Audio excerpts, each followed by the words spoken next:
yeah, the latest official release was I think 2008, but you did the soundtrack CDs as well. Yep. Was there a special thing that you musically wanted to get out on this record?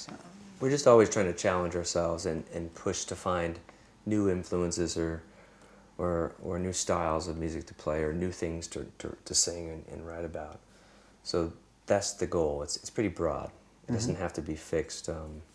Sometimes we may, say let's listen to a song, or I may have an idea.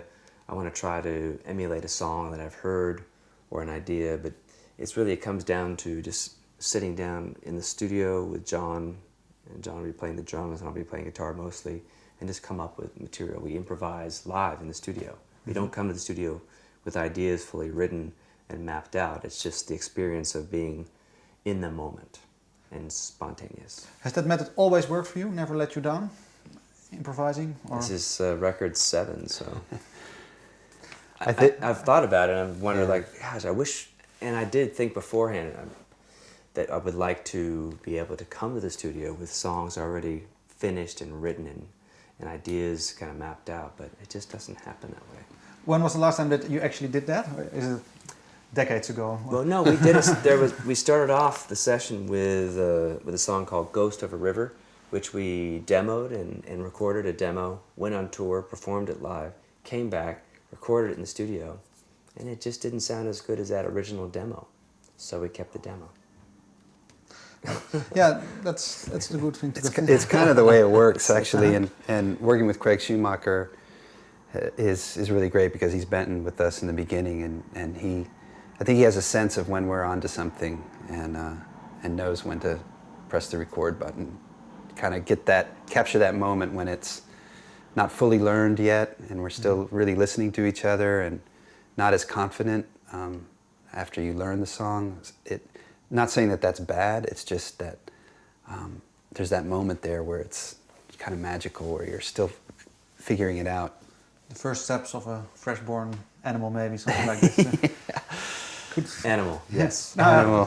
Song then in this case. But, because you said you try to emulate songs, or sometimes you. Was there some maybe an artist or a bunch of records that you played a lot during or prior to the making or the recording of this record that you would say, well, this really influenced us? Yeah, what were you listening to? Was there anything that was inspiring just at home? I'm curious. I was kind of more inspired by this movie, Tree of Life. That really touched me and moved me in a way. I watched it twice. I kind of felt like I wanted to bring some element of that movie to the record, and kind of happened with that song Para. But actually feel it a lot in the song Hush too, and but yeah, I'm kind of still stuck in the 50s. I really love listening to that jazz from that era, and that's what's on my iPod and stuff. So when I'm traveling, I like to be in that headspace of, Actually, there was Miles Davis in Stockholm, a live concert record at the studio that we listened to while we were recording, which was great. Do you share his passion for 50s music or jazz? Yeah, I like it. Is it something that you say that, well, that influences you, but it's not necessarily his cup of tea, music-wise, or do you... You mean jazz or what I like? Yeah, is there maybe another thing that influenced you in a different way? Or? Oh yeah, for sure, yeah.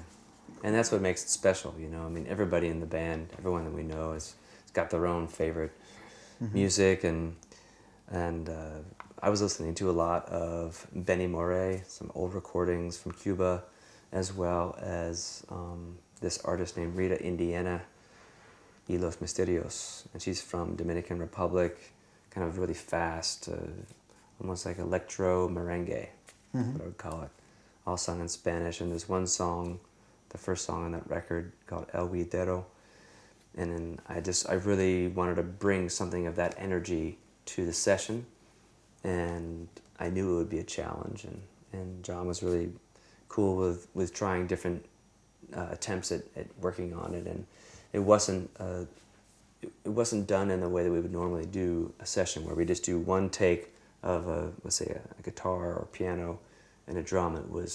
I layered stuff with a drum machine, and then he played several different drum tracks. And the song was attempted in New Orleans, it was attempted in Tucson. It took a while to get to it, and I'm really, really happy that we stuck it out. Yeah, because when you're on an improvising session, writing also, when there's the feeling that you think, well, now we got maybe the skeleton, or we got what we need to build upon. When do you know when to stop? Is there a certain moment that you both feel this is it? Yeah, we share in that, and then also Craig Schumacher will also give some feedback. Then, of course, when we mix the songs, things are more fine-tuned as far as the arrangement, and we experiment with taking things out. Because what is Greg's role? Where maybe does he stop you when you think, well, what is his active role there? Sometimes I think he'll pick up on when, you know, we're overdoing it. He'll say something like, you know what, why don't we just let this one go for now, or let's take a break, let's eat and come back, or maybe he'll say, you know what, you guys had this 3 takes ago, you know, and we'll go back and we'll listen to it and I'll be like, well, yeah, but what about that right there? And he's like, that's cool, don't worry about it, you know. So we're so inside of it that it's hard for us to listen from that different perspective. And he's really fine-tuning, listening to his drums, I'm listening to the guitar, vocal, and he's listening to the whole thing, the whole perspective.